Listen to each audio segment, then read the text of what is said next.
ज़पोरिज़्ह़या, अक्टूबर 2025 की 10 तारीख सुबह 3 बजे।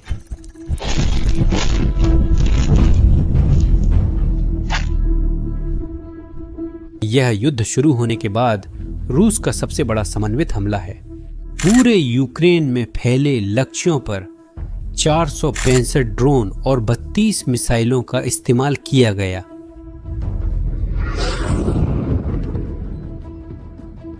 पुतिन एक संदेश भेजना चाहते थे, उन्होंने यह कर दिखाया।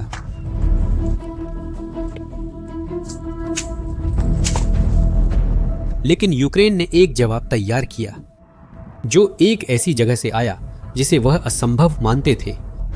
यह रूस की सीमा के अंदर 1400 किमी दूर से आया था और इसने आधे मिलियन रूसियों को अंधेरे में छोड़ दिया। और देखो, यह तो बस शुरुआत थी। पहले मैं तुम्हें दिखाता हूं कि उस रात असल में क्या हुआ, क्योंकि ये आम सैन्य ऑपरेशन नहीं था।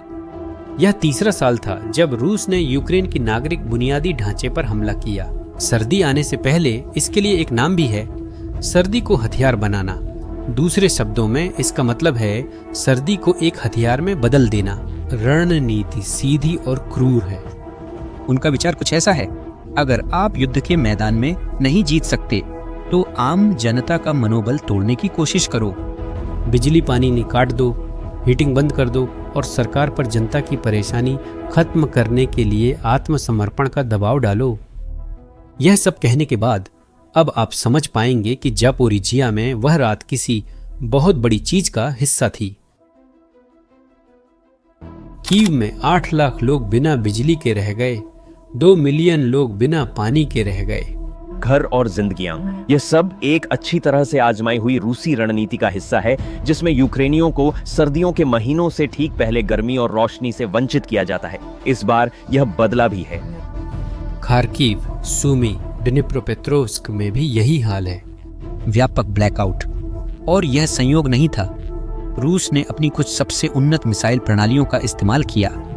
किंजल उनमें से एक था, एक मिसाइल जिसे वे हाइपरसोनिक कहते हैं, और इसके अलावा इस्कंदर भी है, जो एक बेहद सटीक टैक्टिकल बैलिस्टिक मिसाइल है। ये महंगे उन्नत हथियार हैं जिन्हें उन्नत वायु रक्षा प्रणालियों को भेदने के लिए बनाया गया है।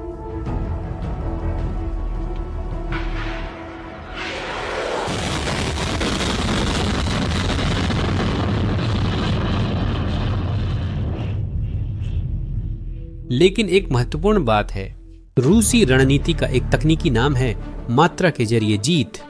इसका मकसद यह नहीं है कि हर मिसाइल या ड्रोन अपने लक्ष्य को मारे, बल्कि इतने ज्यादा दागे जाएं कि कुछ तो जरूर पार कर जाएं, चाहे रक्षा प्रणाली कितनी भी अच्छी क्यों ना हो। और उस रात भले ही यूक्रेनी सेनाओं ने 460 में से 405 ड्रोन और 32 में से 15 मिसाइलें गिरा दी, जो बच गईं उन्होंने भारी तबाही मचाई। अब अगर हम अंतर्राष्ट्रीय कानूनों की बात करें तो इसमें कोई शक नहीं है कि यह एक युद्ध अपराध है। जनसंख्या के जीवन के लिए आवश्यक नागरिक बुनियादी ढांचे पर जानबूझकर हमला करना जिनेवा कन्वेंशनों का उल्लंघन है। और हम उन कानूनों की बात नहीं कर रहे हैं जो सिर्फ कागजों पर ही मौजूद हैं। अंतर्राष्ट्रीय आपराधिक न्यायालय पहले ही रूस के पूर्व रक्षा मंत्री सर्गेई शोइगु और chief of staff Valery Gerasimov पर पिछले हमलों के लिए आरोप लगा चुका है, बिल्कुल ऐसे ही। लेकिन जब यूक्रेनी शहर अंधेरे में डूब रहे थे, तब कुछ दिलचस्प हो रहा था। रूसी सरकारी टेलीविजन पर एक टिप्पणीकार कैमरों के सामने बैठा और कुछ चौंकाने वाली बात कही। उसने कहा कि ये हमले मानवीय थे। हाँ, सही सुना, मानवीय।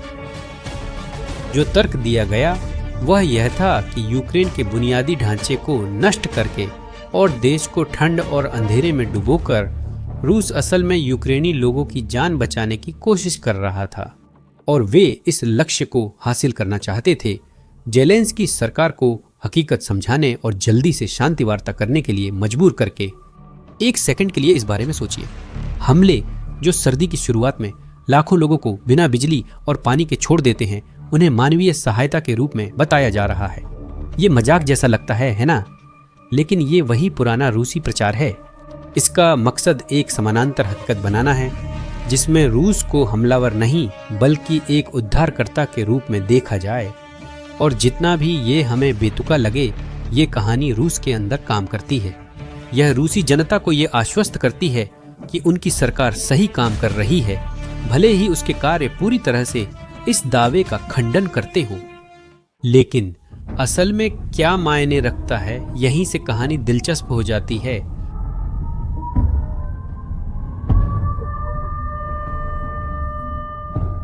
उस हमले के 24 घंटे से भी कम समय बाद बेलागोरोद में सायरन बजने लगे। यह रूस का एक क्षेत्र है जो यूक्रेन की सीमा से लगा हुआ है और यह पहली बार नहीं था। सिर्फ 2 हफ्तों में यह तीसरी बार था। लेकिन इस बार मामला अलग था। यूक्रेन ने सिर्फ कुछ यादृच्छिक सब स्टेशनों पर हमला नहीं किया, उसने लूज के मुख्य थर्मल पावर प्लांट पर हमला किया। यह रूस का एक ग्रामीण इलाका है। नतीजा ये हुआ कि 5 लाख लोग बिना बिजली रह गए। गवर्नर ने समस्या को छोटा दिखाने की कोशिश की। उन्होंने आधिकारिक बयान में कहा कि ब्लैकआउट मलबा गिरने की वजह से हुआ, ड्रोन के सीधे हमलों की वजह से नहीं। उन्होंने कहा कि अगले दिनों में एहतियातन रोटेशनल ब्लैकआउट हो सकते हैं। लेकिन सोशल मीडिया पर वीडियो ने एक अलग कहानी दिखाई। उन्होंने बड़े पैमाने पर आग और महत्वपूर्ण सबस्टेशनों में विस्फोट दिखाए। कहानी को नियंत्रित करने की कोशिश तब काम नहीं आई जब लोग अपनी आंखों से देख सकते थे कि क्या हो रहा है।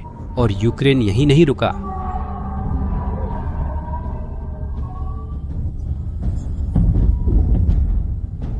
जब बेलागोरोड अंधेरे से जूझ रहा था, यूक्रेनी ड्रोन डोनेट्स्क के कब्जे वाले क्षेत्र में एक फैक्ट्री पहुंचे। एक ऐसी फैक्ट्री जो FIPV ड्रोन बनाती थी। वे छोटे फर्स्ट पर्सन ड्रोन जो इस युद्ध के सबसे घातक हथियारों में से एक बन गए हैं। फैक्ट्री गोला बारूद भी बनाती थी। बाद की तस्वीरों में वह जगह पूरी तरह से नष्ट दिखी। यह सिर्फ बदला नहीं था, यह एक रणनीतिक हमला था, सीधे रूसी सैन्य उत्पादन क्षमता पर।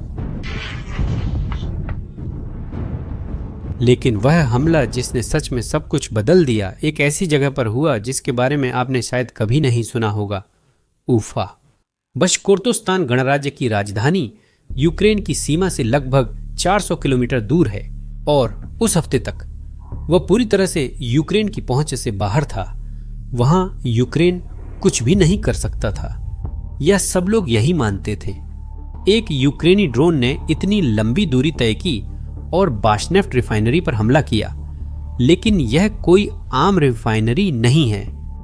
यह रूस की 3 प्रमुख रिफाइनरियों में एक है। इसकी उत्पादन क्षमता 24 मिलियन टन प्रति वर्ष है। यह सीधे रूसी सशस्त्र बलों को पेट्रोल, डीजल और अन्य उत्पादों की आपूर्ति करती है। हमले के कारण कच्चे तेल की डिस्टिलेशन यूनिट के पास आग लग गई और संचालन को आंशिक रूप से रोकना पड़ा। लेकिन जो लोग सोचते हैं कि यह सिर्फ किस्मत का खेल था, वे गलत हैं। यह उस क्षेत्र में यूक्रेनी खुफिया एजेंसी का सिर्फ अक्टूबर महीने में तीसरा हमला था। 1 महीने में 3 हमले और वह भी 1400 किलोमीटर दूर। यह क्षमता है, किस्मत नहीं। अब जरा रुककर सोचिए कि हम यहाँ क्या देख रहे हैं। घरेलू ड्रोन रूस की सीमा के अंदर 1000 किलोमीटर से ज्यादा उड़ रहे हैं और रणनीतिक ठिकानों को निशाना बना रहे हैं। यह कैसे संभव है? जवाब 2 हिस्सों में है।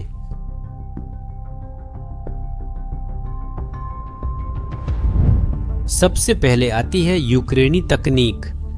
युद्ध की शुरुआत से ही यूक्रेन ने लंबी दूरी तक जाने वाले ड्रोन की एक नई पीढ़ी विकसित की है। ये सिस्टम ल्यूटी, फायर पॉइंट जैसे हैं जो मूवमेंट्स को अलग करते हैं। ये सभी घरेलू उत्पाद हैं और यूक्रेन ने इनका बड़े पैमाने पर उपयोग करने की क्षमता दिखाई है। 300 ड्रोन तक का एक साथ इस्तेमाल करके समन्वित हमलों की रिपोर्टें आई हैं। लेकिन इस समीकरण का एक दूसरा हिस्सा भी है जो उतना ही महत्वपूर्ण है, अमेरिकी खुफिया जानकारी। इस साल जुलाई से संयुक्त राज्य अमेरिका ने यूक्रेन के रूसी ऊर्जा क्षेत्र पर लंबी दूरी के हमलों के अभियान का समर्थन करने के लिए विस्तृत डेटा प्रदान करना शुरू कर दिया है। और यह खुफिया जानकारी बहुत महत्वपूर्ण है। क्योंकि सिर्फ एक ऐसा ड्रोन होना काफी नहीं है जो 1400 किलोमीटर उड़ सके। आपको यह भी जानना जरूरी है कि S-400 एयर डिफेंस सिस्टम से बचने के लिए कौन सा रास्ता लेना है। आपको यह भी पता होना चाहिए कि रिफाइनरी सबसे ज्यादा कमजोर कहाँ है। आपको यह जानना जरूरी है कि रडार की शिफ्ट कब बदलती है और ब्लाइंड स्पॉट्स कहाँ हैं। यही चीज एक अपेक्षाकृत सस्ते ड्रोन को एक सटीक हथियार में बदल देती है।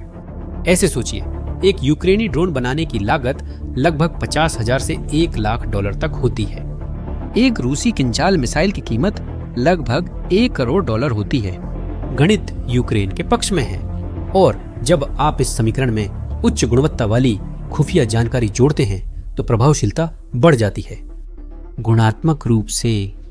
अब आइए इन हमलों के असली प्रभाव के बारे में बात करें, क्योंकि इस बारे में बहुत भ्रम है और बहुत सारे आंकड़े इधर उधर फेंके जा रहे हैं। आपने शायद रूसी रिफाइनिंग क्षमता की तबाही के पीछे कुछ आंकड़े सुने होंगे। कुछ लोग इसे 38% तक बताते हैं, लेकिन असल में इस आंकड़े को संदर्भ चाहिए। यह उन सभी 16 रिफाइनरियों की कुल संयुक्त क्षमता को दर्शाता है जिन पर अगस्त और सितंबर में हमला हुआ था। यह आंकड़ा मानता है कि इन सभी रिफाइनरियों को पूरी तरह से नष्ट कर दिया गया था, लेकिन व्यवहार में मामला थोड़ा और जटिल है। इन रिफाइनरियों में से कई अभी भी काम कर रही हैं, बस उनकी क्षमता कम हो गई है। रूसी मरम्मत टीमें कुछ यूनिट्स को अपेक्षाकृत जल्दी वापस चालू करने में सक्षम हो जाती हैं, लेकिन फिर भी इसका असर असली है और मापा जा सकता है। रूसी पेट्रोल उत्पादन में 10% की गिरावट आई है। रूसी अखबार कोमरसांट ने इसकी पुष्टि की है। रूस का कुल रिफाइनिंग उत्पादन 5 मिलियन बैरल प्रतिदिन से नीचे गिर गया है, जो वसंत 2022 के बाद सबसे निचला स्तर है, और इसका सीधा असर पैसों पर पड़ता है। सितंबर में पेट्रोलियम उत्पादों के निर्यात से रूस की आय पिछले महीने की तुलना में 13% गिर गई। निर्यात की मात्रा 9% गिर गई। यह रूस को अधिक कच्चा तेल निर्यात करने के लिए मजबूर करता है, जो डीजल और पेट्रोल जैसे परिष्कृत उत्पादों की तुलना में कम लाभदायक है। इसका मतलब है कम लाभ मार्जिन। इसका मतलब है राज्य के लिए कम कर राजस्व। लेकिन सबसे स्पष्ट प्रभाव रूस के अंदर हो रहा है। खुद राष्ट्रपति जेलेंस्की ने कहा है कि इन हमलों के कारण रूस की मांग का लगभग 20% तक ईंधन की कमी हो गई है। और यह सिर्फ आंकड़े नहीं हैं, ये पेट्रोल पंपों पर कतारें हैं, यह बढ़ती हुई कीमतें हैं। ये आम लोग हैं, रूसी लोग, जो उस युद्ध के परिणाम महसूस कर रहे हैं जो पहले दूर लगता था, और रूसी सरकार को एक कठोर कदम उठाने के लिए मजबूर होना पड़ा। रूस ने साल के अंत तक ईंधन के निर्यात पर प्रतिबंध लगाने का फैसला किया है, यूक्रेन द्वारा रूसी ऊर्जा नेटवर्क पर हमलों के बीच। पेट्रोल के निर्यात पर प्रतिबंध लगाना ताकत का संकेत नहीं है, यह निराशा का संकेत है, और भी है। अंतर्राष्ट्रीय ऊर्जा एजेंसी का अनुमान है कि रूसी रिफाइनरियां इस नुकसान से पूरी तरह से कम 2026 के मध्य तक नहीं उबर पाएंगी। कारण यह है कि पश्चिमी प्रतिबंधों ने रूस की उन विशेष घटकों और तकनीक तक पहुंच को रोक दिया है जो रिफाइनरियों में जटिल मरम्मत के लिए जरूरी हैं। रूस को चीन जैसे देशों से कम उन्नत विकल्पों की तलाश करनी पड़ रही है। मरम्मत धीमी होगी, तकनीक घटिया होगी, लागत ज्यादा होगी। अब सोचिए, इससे पुतिन के लिए कौन सी रणनीतिक दुविधा बनती है। रूस के पूरे क्षेत्र में फैली रिफाइनरियों और अन्य महत्वपूर्ण ठिकानों की रक्षा के लिए उन्हें एयर डिफेंस सिस्टम्स को फिर से तैनात करना पड़ता है, जैसे S-400 सिस्टम, जो बेहद कीमती हैं। अगर आप इन सिस्टम्स को फ्रंटलाइन या मॉस्को से हटाकर ऊफा की सुरक्षा के लिए लगाते हैं तो अन्य इलाकों में कमजोरियां आ जाती हैं। और अब यूक्रेन तय करता है कि कहां हमला करना है। अब पहल बदल गई है। रूस अब सिर्फ हमला नहीं कर रहा है, उसे अपने ही इलाके में बचाव भी करना पड़ रहा है। और जब आप विषम युद्ध के बारे में सुने तो यह उसका एक बेहतरीन उदाहरण है कि वह कैसे काम करता है। लंबी दूरी के ड्रोन विकसित और तैयार करने में अपेक्षाकृत कम निवेश के साथ यूक्रेन अरबों डॉलर का नुकसान पहुंचा रहा है। खोई हुई आय और रूस के मुख्य आर्थिक इंजन में लॉजिस्टिक अराजकता फैला रहा है। इन हमलों की लागत लाभ यूक्रेन के लिए असाधारण है। वहीं रूस के लिए सैकड़ों स्थिर और संवेदनशील ठिकानों की रक्षा करना, जो विशाल क्षेत्र में फैले हुए हैं, उसकी लागत बहुत ज्यादा है। अब क्या आपको याद है उस रूसी टिप्पणीकार ने क्या कहा था कि हमला एक तरह की मानवीय सहायता है? रूसी प्रचार यहीं नहीं रुका। शांत रहें, यह और भी बुरा हो सकता है। इन हमलों के कुछ दिन बाद एक और प्रचारक रूसी सरकारी टेलीविजन पर दिखाई दिया और उसके पास एक दिलचस्प प्रस्ताव था। उसने कहा कि यूरोपीय देश, खासकर बेल्जियम और फ्रांस, रूस को मुआवजा देना चाहिए।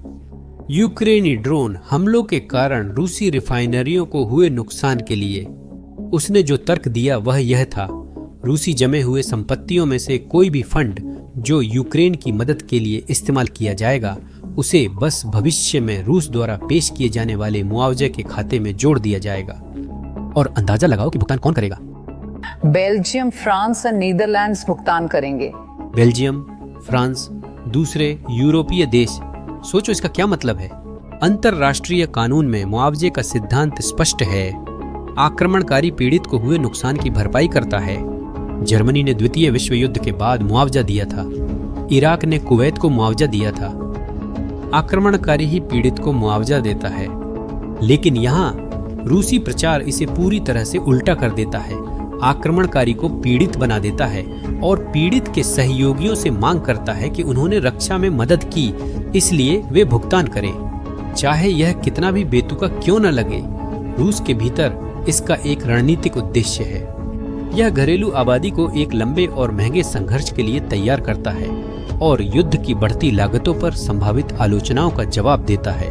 और यह एक ऐसी कहानी बनाता है जिसमें रूस को अराजकता का कारण नहीं बल्कि एक बड़ी पश्चिमी साजिश का शिकार बताया जाता है। 3 साल तक युद्ध की एक तय सीमा थी। यह सिर्फ यूक्रेन में हो रहा था। रूसी लोग इसे टीवी पर देख रहे थे। उनके शहर सामान्य थे, रिफाइनरियां और पावर प्लांट्स काम कर रहे थे। वहां युद्ध था और यहाँ जिंदगी अलग, एक सुरक्षित दूरी थी। पुतिन ने हमेशा इसी पर विश्वास किया। उन्हें हमेशा पता था कि जब तक आम रूसी नागरिकों को सीधे परिणाम महसूस नहीं होंगे, वे युद्ध को अनिश्चित काल तक जारी रख सकते हैं। लेकिन अब 2022 के बाद पहली बार आम रूसी नागरिक इसका असर महसूस कर रहे हैं। टीवी पर नहीं बल्कि पेट्रोल पंप पर, पेट्रोल पंपों की कतारों में, हमारे बारी बारी से होने वाले ब्लैकआउट में और उन खबरों में कि सीमा से सैकड़ों किलोमीटर दूर रिफाइनरियों में आग लग गई है। ऐसी जगहें जो सुरक्षित मानी जाती थी। युद्ध अब सिर्फ दूसरों के साथ होने वाली चीज नहीं रह गई है, यह उनके साथ हो रहा है।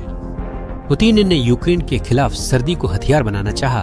अब रूसी खुद अंधेरे में हैं और वह संदेश जो उन्होंने भेजना चाहा, यूक्रेन ने उसका जवाब जोरदार और साफ दिया, 1400 किलोमीटर की दूरी से। अब मैं आपकी राय जानना चाहता हूं। आपको क्या लगता है, रूसी अर्थव्यवस्था रिफाइनरियों पर ऐसे हमलों को कितने समय तक झेल सकती है इससे पहले कि वह ढह जाए? अपना जवाब कमेंट्स में दें। अगर इस सामग्री ने आपको इस युद्ध में क्या हो रहा है इसे बेहतर समझने में मदद की है, तो इसे किसी ऐसे व्यक्ति के साथ साझा करें जिसे यह देखना चाहिए। और चैनल को सब्सक्राइब करें ताकि आप अगली विश्लेषणें न चूकें। अगली बार मिलते हैं।